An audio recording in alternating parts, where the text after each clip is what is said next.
But when the backstage team called her, the girl who stepped forward didn't look like any magician the show had ever seen. She was small, no older than 16, dressed in a tattered black dress that looked handmade. Her hair was long, messy, almost hiding half her face. She held nothing in her hands except a wooden box, old and cracked, tied with a frayed red ribbon. The crew whispered, "Is this a horror act? Maybe it's a stunt performer.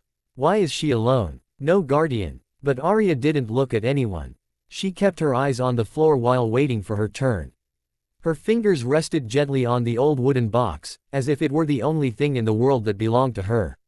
When her name was finally called, she walked with tiny, careful steps toward the massive stage.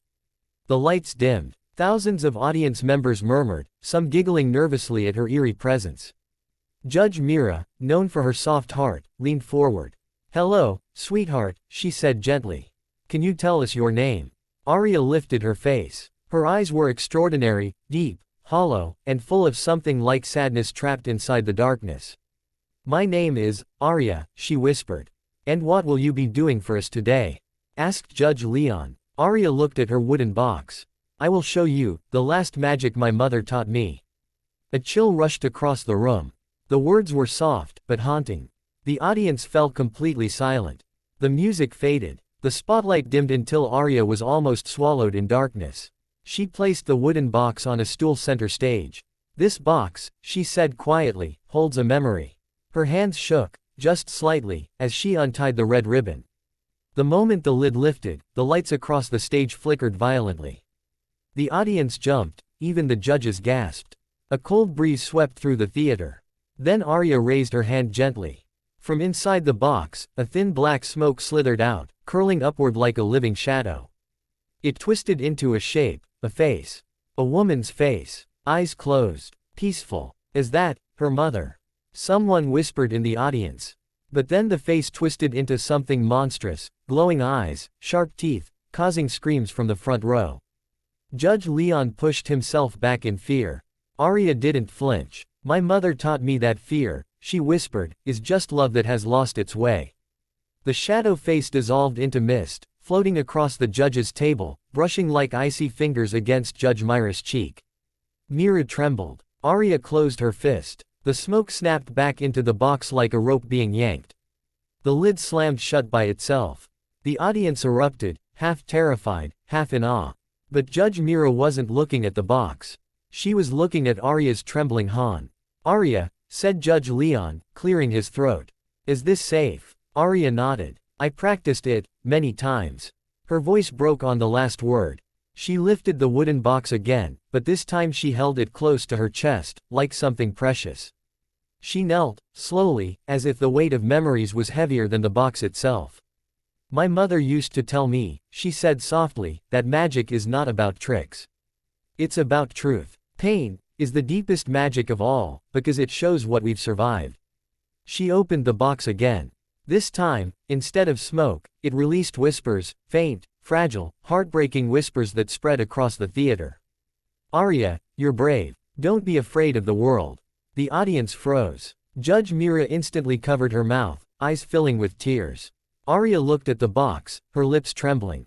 "That was her voice, recorded before she died," Arya whispered. She wanted me to keep living. To keep creating. To keep believing in magic." The whispers faded. Then the box suddenly cracked from the inside, a violent, thunderous crack, sending shards of light bursting upward. A figure made of shimmering gold dust appeared above Arya. It looked like a woman, arms gentle, posture comforting, head tilted in love. The audience gasped. Some cried. Some whispered prayers. The golden figure placed a hand on Arya's shoulder. And for the first time, Arya looked safe. The figure shattered into golden snow, falling around her like a broken blessing. Arya collapsed to her knees. Judge Mira stood abruptly. "Stop the act. Stop everything." The music cut. The lights rose. The audience murmured, confused. "Sweetheart, is your mother really gone?" Arya didn't answer immediately. Then she nodded. "She passed away last year. She was all I had." A collective gasp rippled through the room. Arya wiped her eyes with the sleeve of her dress. "She taught me magic because she said, if I learned to control fear and pain, I could survive anything." Arya hugged the box close. This was her last gift. She told me that inside this box, there is one final trick. But I haven't learned it yet. Judge Leon softened. What trick, Arya? Arya's voice was barely audible. The trick of letting go. The audience went completely silent. Arya stood again. Her legs shook, but she faced the audience bravely. For my last performance, she said, I will try to do the trick she wanted me to finish. She placed the box on the stage. Kneeling beside it, she placed both hands on top. Mother, she whispered, I'm ready. The lights turned deep blue. A soft hum vibrated through the theater like a heartbeat. Slowly, the box began to glow, not with darkness, not with smoke, but with warm, golden light. Arya's hair lifted as if touched by wind. The box floated. A small golden orb rose from inside, pulsing gently, like a living memory. It hovered above Arya's hands. This, she said through tears, is the last piece of her love. The orb brightened, filling the entire theater with warmth. Audience members felt it, a deep, peaceful emotion, like being hugged by someone they had lost. People cried openly. Judge Mira sobbed. My mother said love never disappears. It only changes shape. Today, I will release it. With trembling breath, she lifted the orb in her hands. She let it go. The orb rose higher, higher, then burst into a radiant shower of golden stars. They rained over the audience like gentle blessings, dissolving softly into the air. Arya collapsed forward, crying silently. The stage lights slowly softened, turning the entire room into a quiet, glowing sunset.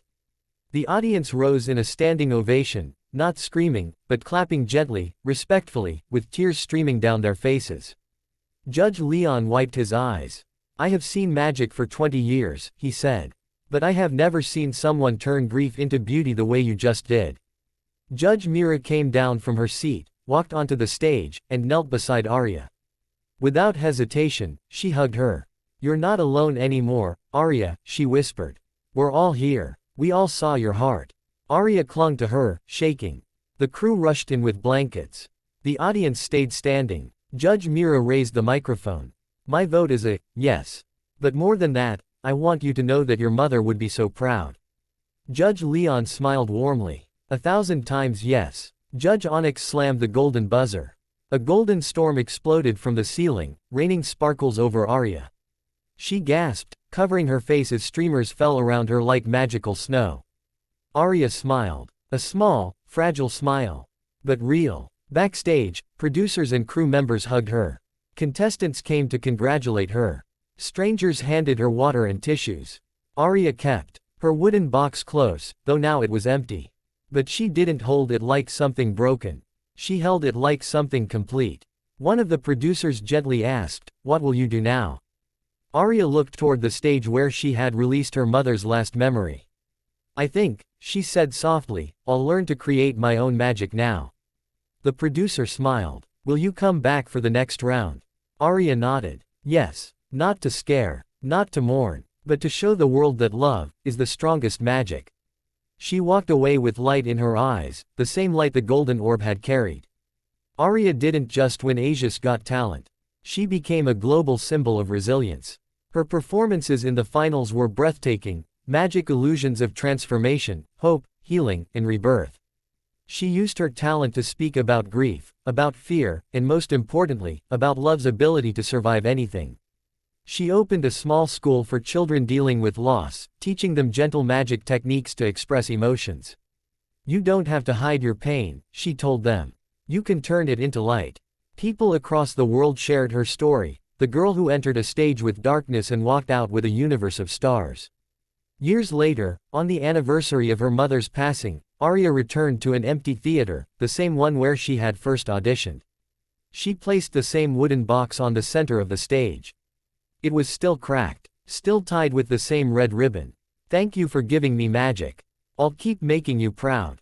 The lights in the theater flickered gently, not frightening, not dramatic, just a soft, familiar glow. Arya smiled. This time, she didn't cry.